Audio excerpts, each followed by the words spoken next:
In Greek mythology, the Moirai, Moerae, ʻmɪrɪៈ, or ʻmɪrɪៈ, often known in English as the Fates, were the white-robed incarnations of destiny. The Roman equivalent was the Parcae.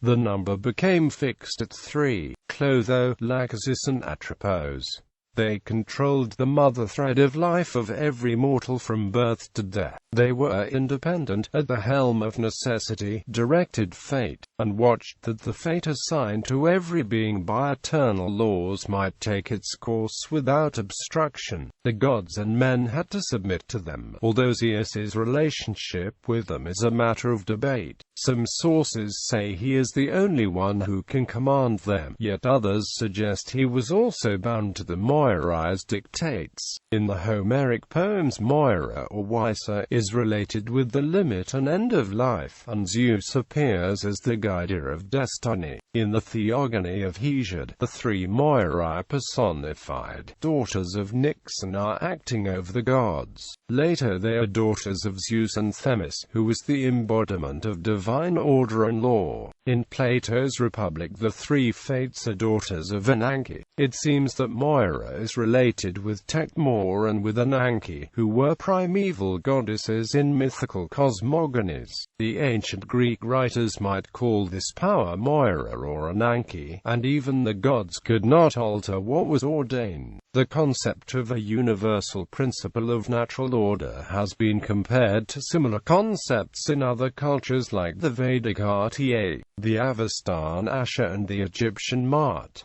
In earliest Greek philosophy, the cosmogony of Anaximander is based on these mythical beliefs. The goddess Di keeps the order and sets a limit to any actions. Etymology. The ancient Greek word Moira means a portion, a lot of the whole, and is related to moros, part, lot, and µiros, fate, doom. Latin meritum, desert, reward. English merit, derived from the PIE root *mer, to a lot of sign. Moira may mean portion, a share in the distribution of booty, portion in life, lot, destiny, death, portion of the distributed land. The word is also used for something which is meet and right. It seems that originally the word Moira did not indicate destiny but included ascertainment, a proof, a non-abstract certainty. The word demon, which was an agent related to unexpected events, came to be similar to the word Moira. This agent, a cause against human control, might be also called Tyche, you mistress Moira, and Tyche, and my demon. The word nomos, law, may have meant originally a portion, a lot, as in the verb nemion, to distribute, and thus natural lot came to mean natural law. The word dike, justice, conveyed the notion that someone should stay within his own specified boundaries, respecting the ones of his neighbor. If someone broke his boundaries, thus getting more than his ordained part, then he would be punished by law. By extension, Moira was one's portion, a part in destiny which consisted of good and bad moments, as was predetermined by the Moirai, and it was impossible for anyone to get more than his ordained part. In modern Greek the word came to mean destiny, kismet. The predetermined course of events in the Muslim traditions seems to have a similar etymology in function. Arabic kismat, lot kasama, to divide, a lot developed to mean fate, a destiny. As a loanword, kismat, fate, appears in Persian, whence in Urdu language, and eventually in English kismet. The 3 Moirai. When they were 3, the 3 Moirai were: Clotho spun the thread of life from her distaff onto her spindle. Her Roman equivalent was Nona, who was originally a goddess called upon in the 9th month of pregnancy. Lachesis measured the thread of life allotted to each person with her measuring rod. Her Roman equivalent was Decima. Atropos was the cutter of the thread of life. She chose the manner of each person's death, and when the time was come, she cut the life thread with her abhorred shears. Her Roman equivalent was Morta. In the Republic of Plato, the three Moirai sing in unison with the music of the Sirens. Lachesis sings the things that were, Clotho the things that are, and Atropos the things that are to be. Pindar in his hymn to the Fates holds them in high honor. He calls them to send the sisters Hours, µɪrɪ́, Dark, and ærɪ́nɪ, to stop the internal civil strife. Listen Fates, who sit nearest of gods to the throne of Zeus, and weave with shuttles of adamant, inescapable devices for councils of every kind beyond counting. ISNI, Clotho and Lachesis, fine-armed daughters of night, hearken to our prayers. All terrible goddesses of sky and earth, send us rose-bottomed lawfulness, and her sisters on glittering thrones, right and crowned peace, and make this city forget the misfortunes which lie heavily on her heart. Origins. In ancient times, caves were used for burial purposes in eastern Mediterranean, in conjunction with underground shrines at temples. The priests and the priestesses exerted considerable influence upon the world of the living. Births are also recorded in such shrines, and the Greek legend of conception and birth in the tomb, as in the story of Danae, is based on the ancient belief that the dead know the future. Such caves were the caves of Ida and Dictae mountains in Crete, where myth situates the birth of Zeus and other gods, and the cave of ɛlɪδāja near Knossos. The relative Minoan goddesses were named Dictina, who was a mountain nymph of hunting, and ɛlɪδāja, who was the goddess of childbirth. It seems that in pre-Greek religion Isa was a demon. In Mycenaean religion Isa Moira was originally a living power related with the limit and end of life. At the moment of birth she spins the destiny, because birth ordains death. Later Isa is not alone, but she is accompanied by the spinners, who are the personifications of fate. The act of spinning is also associated with the gods, who at birth and at marriage do not spin the thread of life, but single facts like destruction, return, or good fortune. Everything which has been spun must be winded on the spindle, and this was considered a cloth, like a net, a loop which captured man. Invisible bonds and knots could be controlled from a loom, and twining was a magic art used by the magicians to harm a person, and control his individual fate. Similar ideas appear in Norse mythology, and in Greek folklore. The appearance of the gods and the Moirai may be related to the fairy tale motif, which is common in many Indo-European sagas and also in Greek folklore. The fairies appear beside the cradle of the newborn child and bring gifts to him. The services of the temples were performed by old women who were physically misshapen, though intellectually superior persons, giving rise to the fear of witches and of the misshapen. They might be considered representations of the Moirai, who belonged to the underworld, but secretly guided the lives of those in the upper world. The power could be sustained by witchcraft and oracles.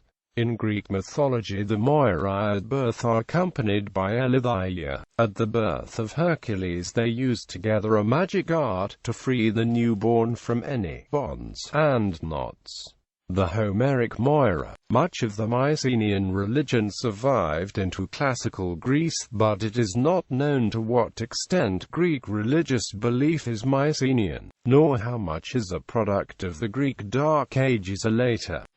Finley detected only few authentic Mycenaean beliefs in the 8th century Homeric world. The religion which later the Greeks considered Hellenic embodies a paradox. Though the world is dominated by a divine power bestowed in different ways on men, nothing but darkness lay ahead. Life was frail and unsubstantial, and man was like a shadow in a dream.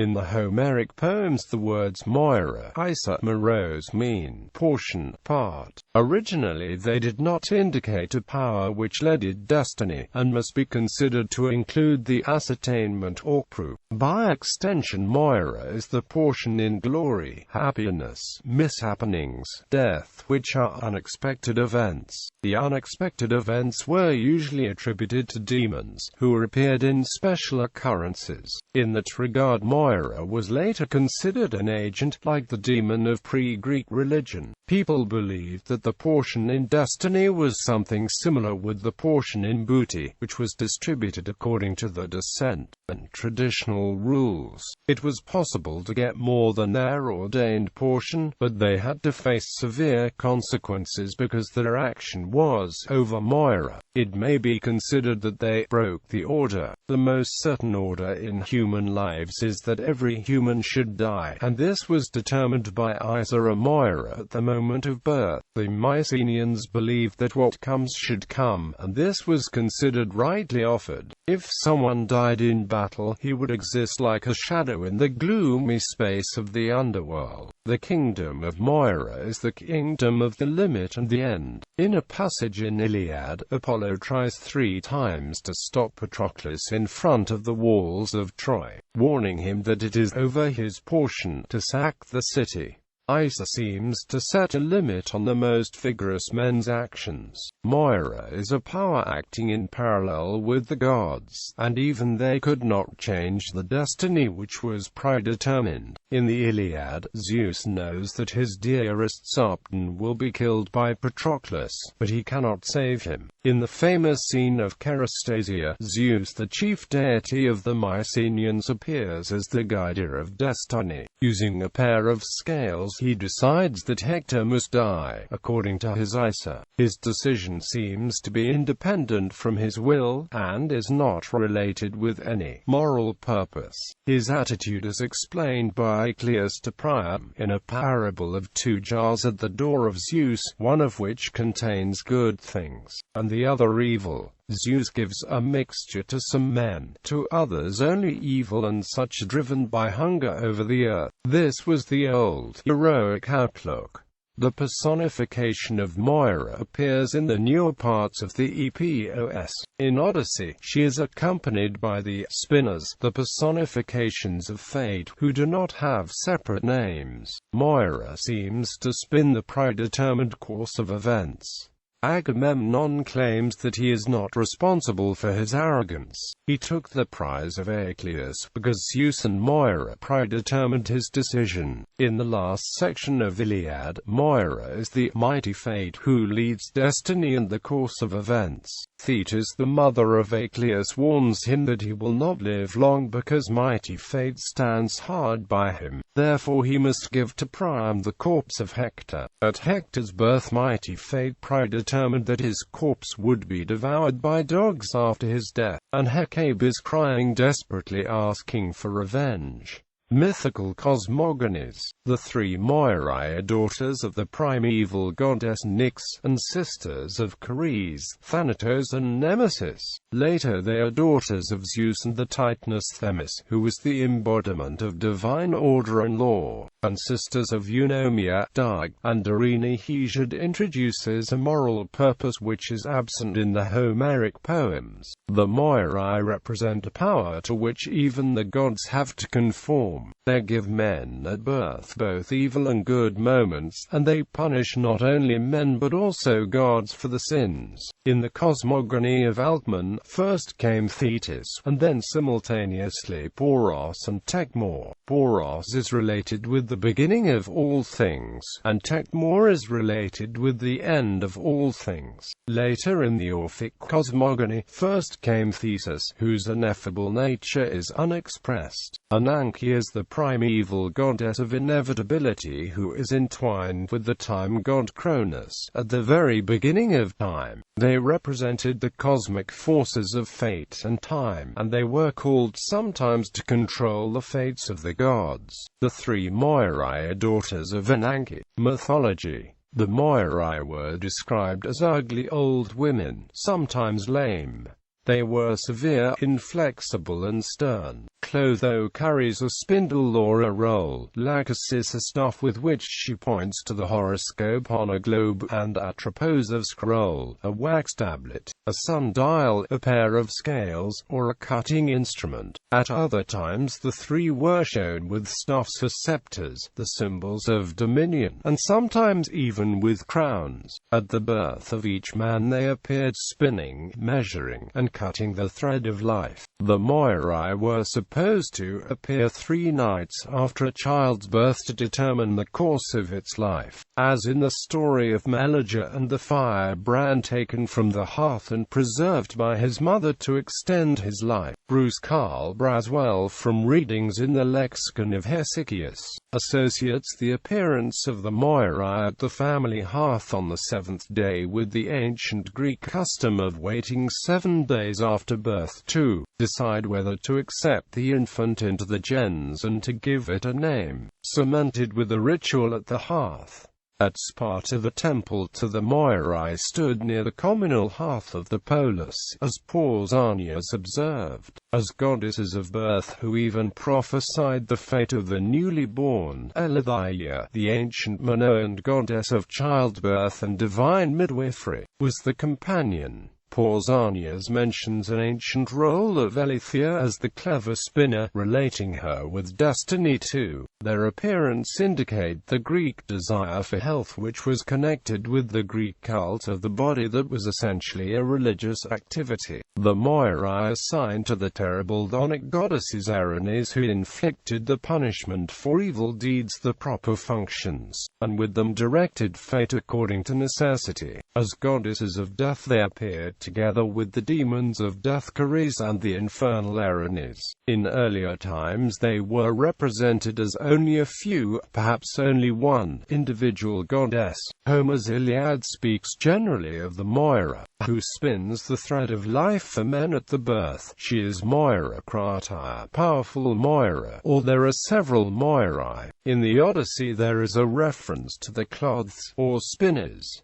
At Delphi, only the fates of birth and death were revered. In Athens, Aphrodite, who had an earlier, pre-Olympic existence, was called Aphrodite Urania, the eldest of the fates, according to Pausanias. Some Greek mythographers went so far as to claim that the Moirai were the daughters of Zeus, paired with Themis, as Hesiod had it in one passage. In the older myths they are daughters of primeval beings like Nyx in Theogony, or Ananke in Orphic cosmogony. Whether or not providing a father even for the Moirai was a symptom of how far Greek mythographers were willing to go, in order to modify the old myths to suit the patrilineal Olympic order. The claim of a paternity was certainly not acceptable to Aeschylus, Herodotus, or Plato. Despite the forbidding reputation, the Moirai could be placated as goddesses. Brides in Athens offered them locks of hair, and women swore by them. They may have originated as birth goddesses and only later acquired the reputation as the agents of destiny. According to the mythographer Apollodorus, in the Gigantomachy, the war between the giants and Olympians,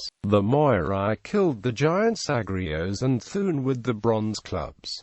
Zeus and the Moirai. In the Homeric poems, Moira, who is almost always one, is acting independently from the gods. Only Zeus, the chief sky deity of the Mycenaeans, is close to Moira, and in a passage he is the being of this power. Using a weighing scale, Zeus weighs Hector's lot of death against the one of Achelous.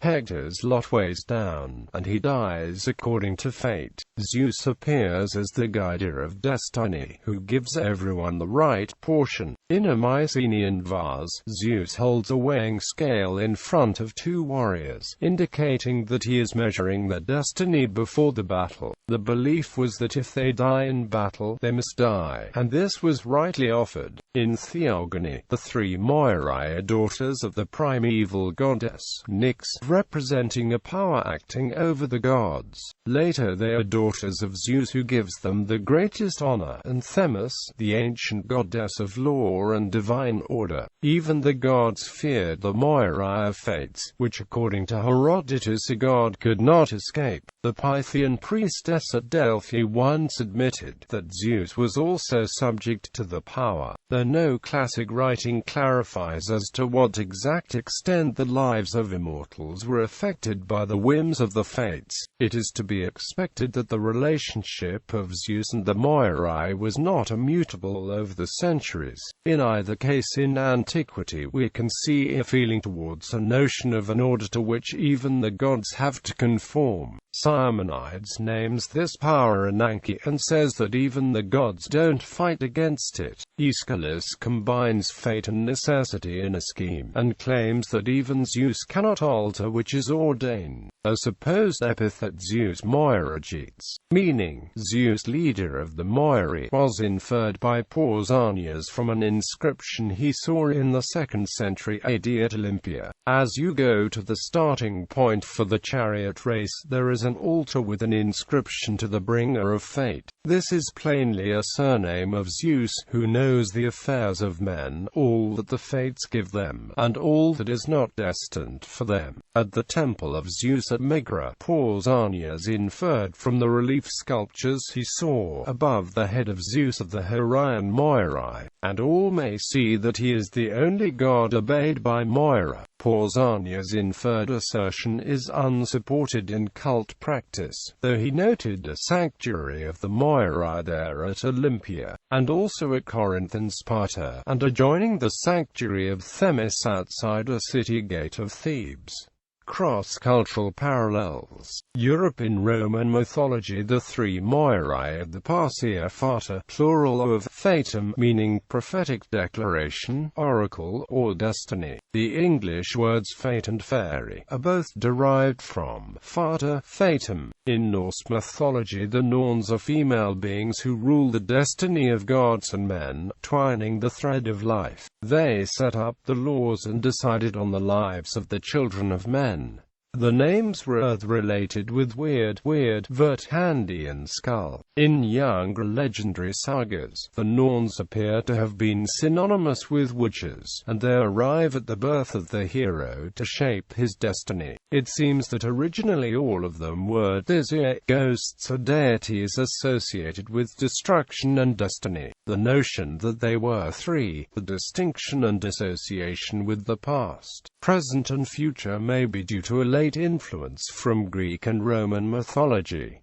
The Valkyries were originally demons of death. They were female figures who decided who will die in battle, and brought the chosen to the afterlife hall of the slain. They were also related with spinning, and one of them was named Skull. They may be related to Chares, the demons of death in Greek mythology, who accompanied the dead to the entrance of Hades. In the scene of Charis to see Chares of the lots of death, and in some cases Ker has the same meaning, with Moira interpreted as destiny of death. The Germanic Matis and Matrones, female deities almost entirely in a group of three, have been proposed as connected to the Norns and the Valkyries. In Anglo-Saxon culture, weird is a concept corresponding to fate or personal destiny. Its Norse cognate is earth, and both names are derived from the Pi root word, to turn, wind, related with spindle, distaff. In Old English literature, weird goes ever as she shall, and remains wholly inevitable. In Macbeth, the Weird sisters are prophetesses who are deeply entrenched in both worlds of reality and supernatural. The creation was influenced by British folklore, witchcraft, and the legends of the Norns and the Moirai. Hecate, the Chthonic Greek goddess associated with magic, witchcraft, necromancy, and three-way crossroads, appears as the master of the three witches. In ancient Greek religion, Hecate as goddess of childbirth is identified with Artemis, who was the leader of the nymphs. In Lithuanian mythology, Laima is the personification of destiny, and her most important duty was to prophesy how the life of a newborn will take place. She may be related to the Hindu goddess Lakshmi, who was the personification of wealth and prosperity, and associated with good fortune. In Latvian mythology, Laima and her sisters were a trinity of fate deities. The Moirai were usually described as cold, remorseless and unfeeling, and depicted as old crones or hags. The independent spinster has always inspired fear rather than matrimony. This sinister connotation we inherit from the spinning goddess, Ruck and Staples. sea weaving. Orient. The notion of a universal principle of natural order has been compared to similar ideas in other cultures, such as Asher in Avestan religion, Artia in Vedic religion, and Maat in ancient Egyptian religion. In the Avestan religion in Zoroastrianism, Asher is commonly summarized in accord with its contextual implications of truth, right, order. Asher and its Vedic equivalent, Artia, are both derived from a Pi root meaning properly joined, right, true. The word is the proper name of the divinity Asher, the personification of truth and righteousness. Asher corresponds to an objective, material reality which embraces all of existence. This cosmic force is imbued also with morality, as verbal truth, and righteousness, action conforming with the moral order. In the literature of the Mandaeans, an angelic being has the responsibility of weighing the souls of the deceased to determine the worthiness, using a set of scales. In the Vedic religion, Artia is an ontological principle of natural order which regulates and coordinates the operation of the universe. The term is now interpreted abstractly as cosmic order, or simply as truth, although it was never abstract at the time. It seems that this idea originally arose in the Indo-Aryan period, from the consideration of the qualities of nature which either remain constant or which occur on a regular basis. The individuals fulfill their true natures when they follow the path set for them by the ordinances of VIAF, acting according to the Dharma, which is related to social and moral spheres. The god of the waters, Varuna, was probably originally conceived as the personalized aspect of the otherwise impersonal Ta. The gods are never portrayed as having command over Ta, but instead they remain subject to it like all created beings.